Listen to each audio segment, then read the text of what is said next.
Do you feel a pull to ministry? Have you been told by others that you have a ministry call on your life? Do you hear the still small voice of God speaking to you about starting a ministry? Well, today I'm going to share 5 things to consider before you even take your next step. If you stay till the end, I have a little bonus thing for you to consider.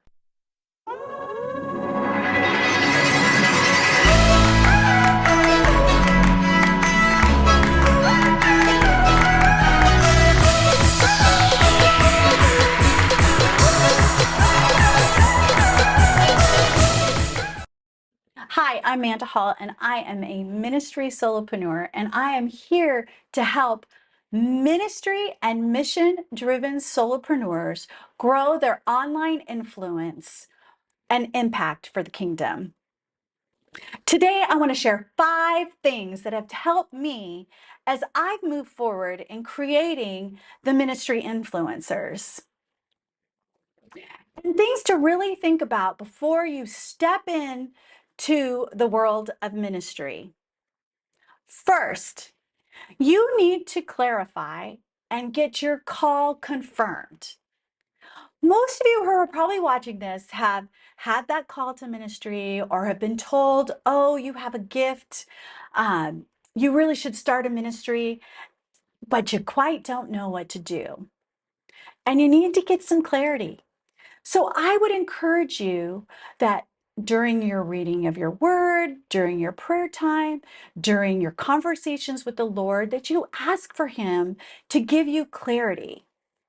I have been on a journey for clarity, and it has been a journey that has taken a little time. I thought about doing things my own way, and I did things how I thought that they should go. And I stepped into the pastoral world. I stepped in serving in church on church staff. I have helped others start their ministries. Uh, and it wasn't until I took a step back and I really got serious and really surrendered myself to the Lord that I got clarity on my call. And that clarity has led to the mission influencers because God has called me to serve those who are called to serve. Part 2 of that is to have it confirmed. You may have had somebody already tell you, oh, you have a gift, you should be in ministry. You may have a peer that has encouraged you to get into ministry. You may have a mentor who has invested in you and encouraged you and lift you up to be active in your call to ministry. Those are all confirmations from the Lord that you are called by Him into ministry. He'll confirm it from His word. He will confirm it through His prayer time with Him, and He will confirm it through other people. So that is the first thing to consider. The second thing to consider is, where is your passion coming from? Is it a self-driven passion, which mine was for some time? Or are you really tapping into the God-given desire that has been placed in your heart? Tapping into that passion, tapping into that well of water and freshness and newness. Because I'll tell you from experience that if you are not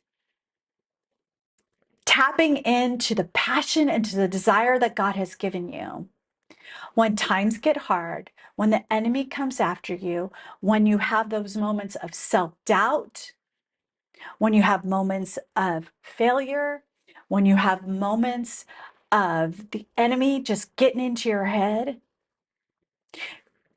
it is your passion and your desire that is going to get you through those hard times.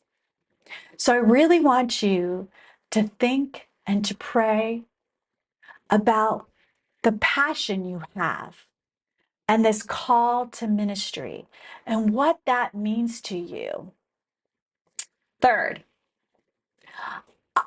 you need to consider who you're called to serve.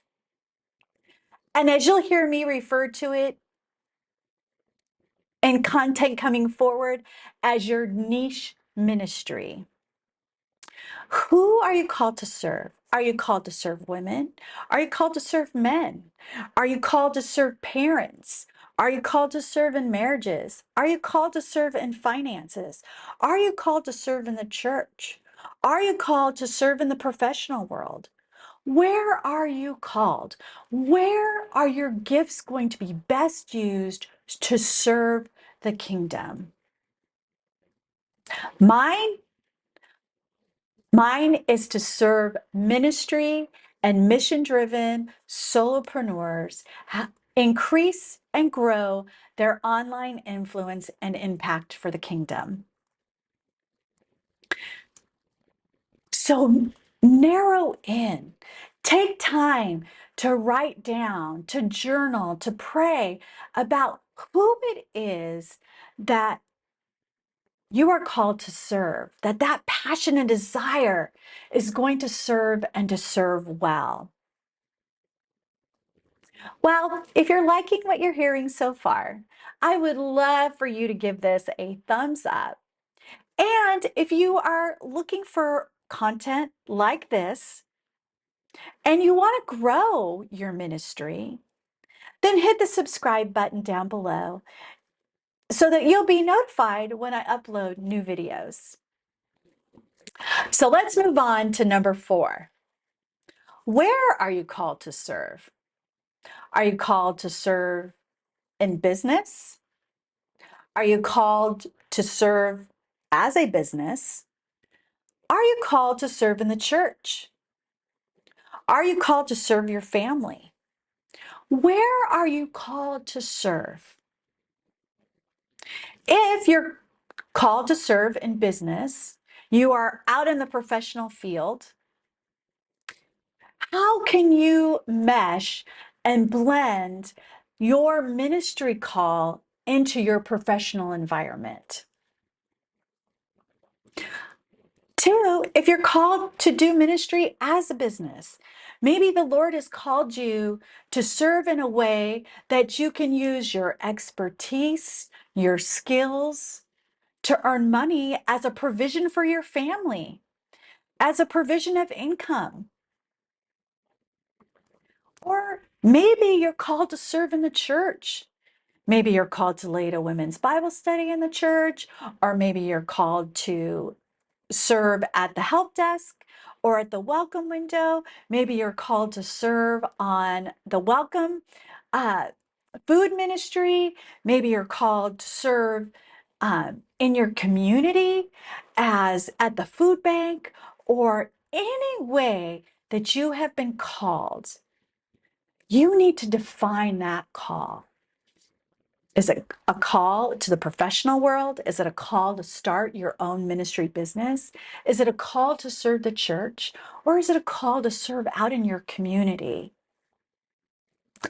I want you to really consider that as you move forward into this ministry call. Number 5, how much time are you willing to commit?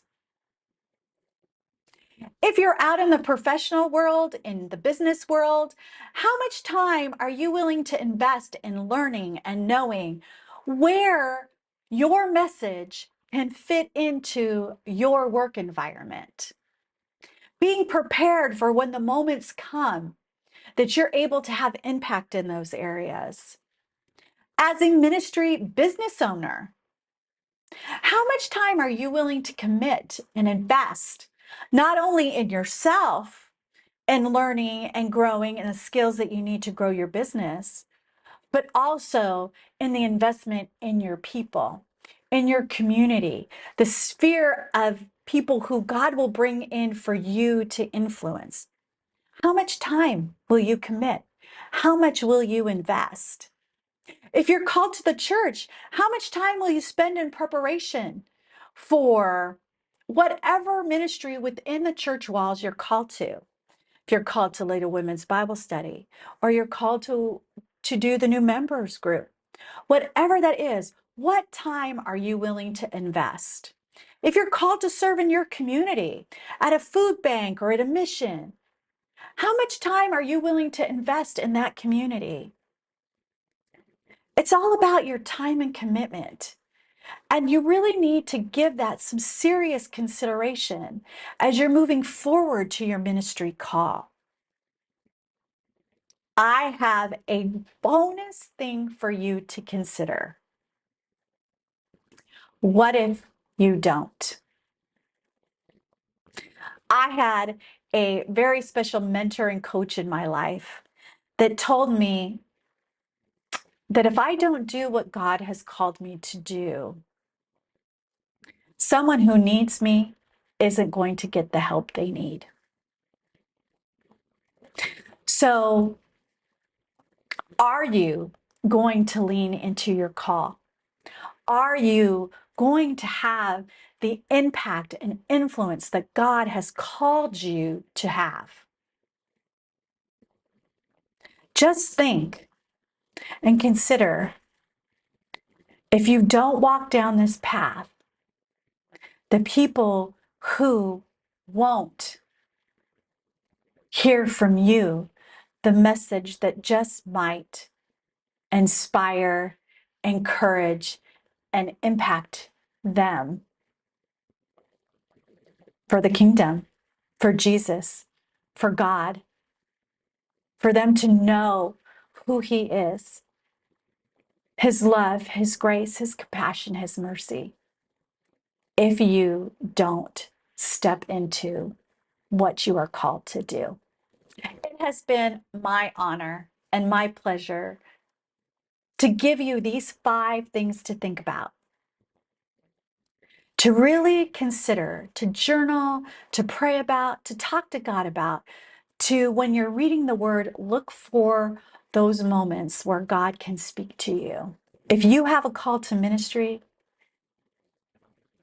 it's time to start.